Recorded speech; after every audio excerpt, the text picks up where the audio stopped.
नमस्कार दोस्तों। नीरज चोपड़ा के टोक्यो ओलंपिक में स्वर्ण जीतने पर आप सभी को बहुत बहुत बधाई। हम सब के लिए बहुत ही गर्व का विषय है कि पिछले 100 साल से हम एथलेटिक्स में सोना जीतने का जो प्रयास कर रहे थे वह आखिरकार टोक्यो ओलंपिक में जाकर पूरा हुआ।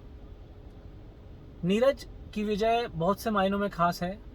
एक तो इसलिए क्योंकि अंतर्राष्ट्रीय एथलेटिक्स जगत में ये मान लिया गया था कि भारतीय उपमहाद्वीप के लोग शारीरिक रूप से अंतर्राष्ट्रीय प्रतियोगिताओं में स्वर्ण जीतने लायक क्षमताएं नहीं रखते हैं।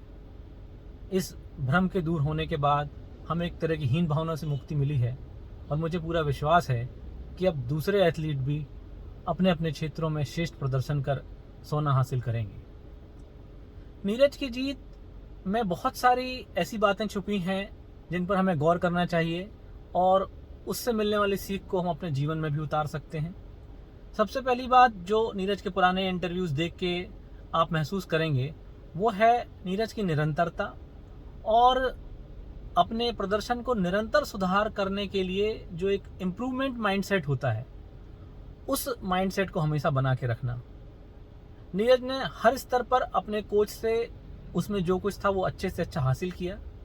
इसके बाद जैसे ही उसे लगा कि अब उसकी कुछ तकनीक में कोई दूसरे सुधार की आवश्यकता है तो दूसरे कोच से उस तकनीक को सीखा।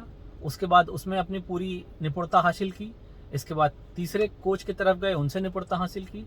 सबसे पहले वे नसीम अहमद के साथ उन्होंने शुरुआत की थी जो हमारे भारतीय कोच थे। उन्होंने अपने प्रारंभिक समय में उसको जो प्राथमिक जानकारियाँ हैं जेवलिन की वो सिखाकर एक जेवलिन प्लेयर बनाया। जब हमारे अधिकारियों ने देखा कि उसके अंदर इतना पोटेंशियल है और उसमें इतनी काबिलियत है तो वर्नर डेनियल्स को उनके कोच के रूप में साइन किया गया। वर्नर डेनियल्स ने नीरज की स्ट्रेंथ पे, उसके स्टेमिना पे बहुत काम किया और उसे अंतर्राष्ट्रीय जगत में स्थापित किया। प्रारंभिक सफलताएं नीरज को वर्नर डेनियल्स की ही मदद से मिली। लेकिन नीरज के जीवन में परिवर्तन का सबसे बड़ा जो रूप लेके आए, जो नीरज को उन्होंने सफलता की राह पे सबसे पहले ले गए, वे थे उवे होन। उवे होन अपने आप में बहुत बड़ी हस्ती हैं। जर्मनी के वो प्लेयर हैं जिनके द्वारा जेवलिन में 104.8 मीटर का जो रिकॉर्ड बनाया गया है वो आज तक छुआ भी नहीं जा सका है।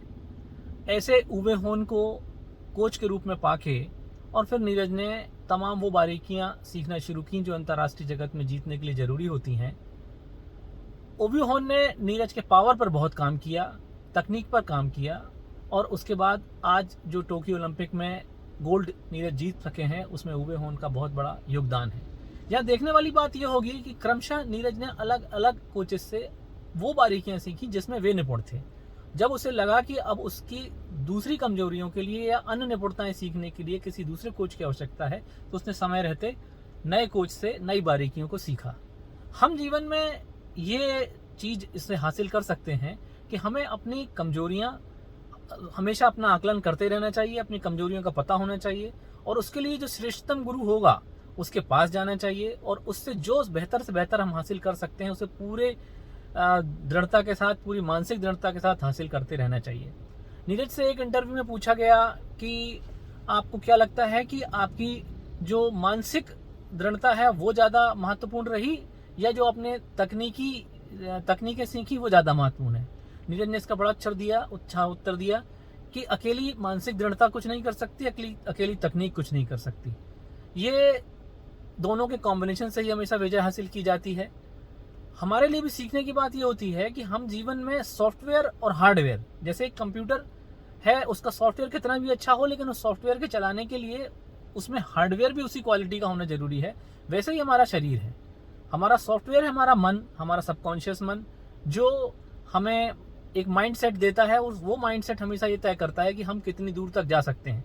जैसे अगर नीरज का ही उदाहरण लें, उनका कहना है कि जो 80 मीटर की बाधा थी, जब पहली बार 80 मीटर की बाधा हुई तो एक साथ 4 भारतीय एथलीटों ने उसे पार कर लिया। जैसे ये बड़ी आसान बात थी। जब तक 80 मीटर की बाधा दूर नहीं हुई थी तो बहुत सारे लोग इस प्रयास में ही लगे थे लेकिन पूरा नहीं कर पा रहे थे। तो सबसे ज्यादा जरूरी पहले होता है कि हम अपने माइंडसेट के रूप में अपने सॉफ्टवेयर को तैयार करें। फिर दूसरी चीज होती है हार्डवेयर इंप्रूवमेंट की, जो हमारी तकनीक से रिलेटेड, तकनीक से संबंधित होती है, जो बाहर की दुनिया से संबंधित होती है। और इन दोनों के कॉम्बिनेशन के साथ, इन दोनों के बहुत ही तालमेल पूर्ण व्यवहार के साथ ही सफलताएं अर्जित की जाती हैं। तो हमें नीरज के इस स्वर्ण विजय से ये सीख लेते हुए कि किस तरह से जीवन में आने वाली बाधाओं को हमें दूर करना चाहिए और किस तरह इतनी बड़ी जो विजय है, जो जीत है, वो भी अगर हम निरंतरता के साथ लगे रहें तो हासिल की जा सकती है। ये सीख लेते हुए हमें भी अपने अपने क्षेत्रों में ऐसे ही प्रदर्शन करने चाहिए। धन्यवाद।